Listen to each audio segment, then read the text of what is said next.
ഇന്നത്തെ എൻ്റെ റെസിപ്പി അയല മീനും മാങ്ങയും തേങ്ങ അരച്ച കറി. അയല വെട്ടി കഴുകി എടുത്ത് കൊണ്ടുവന്നിട്ട് മാങ്ങ, പച്ചമുളക്, ഇഞ്ചി, വെളുത്തുള്ളി, ചെറിയ ഉള്ളി എല്ലാം അരിഞ്ഞു വെച്ചിട്ടുണ്ട്. ഗ്യാസ് കത്തിക്കാം, എണ്ണ ഒഴിക്കാം. ഇഞ്ചി, വെളുത്തുള്ളി, ചെറിയ ഉള്ളി, പച്ചമുളക് എല്ലാം ഒന്ന് വഴന്നതിന് ശേഷം ആവശ്യമായ പൊടികൾ ചേർത്ത് കൊടുക്കാം.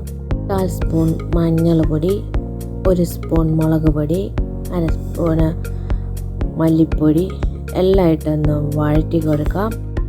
അരച്ച് വെച്ചിട്ടുള്ള തേങ്ങ ഒഴിച്ചു കൊടുക്കാം. തേങ്ങയുടെയൊക്കെ പച്ച ചുവ പോകുന്നിടം വരെ ഇളക്കി കൊടുക്കുക. ആവശ്യത്തിനുള്ള വെള്ളം ഒഴിച്ചു കൊടുക്കുക. 1 സ്പൂൺ ഉപ്പുപൊടി. ഇതെല്ലാം തിളച്ച് വരുന്ന സമയത്തിന് മാങ്ങ ഇട്ട് കൊടുക്കുക. മാങ്ങയെല്ലാം തിളച്ച് വരുമ്പോഴത്തേക്ക് മീനെല്ലാം പരക്കിയിടാം. മീനെല്ലാം തിളച്ച് വന്നിട്ടുണ്ട്. ഒന്ന് അടച്ച് വയ്ക്കാം. വീഡിയോയ്ക്ക് ലൈക്ക് ചെയ്യുക, ഷെയർ ചെയ്യുക, സബ്സ്ക്രൈബ് ചെയ്യുക. മീൻകറി എന്ന് തുറന്നാക്കാം. മീൻകറി റെഡിയായി. ബൈ.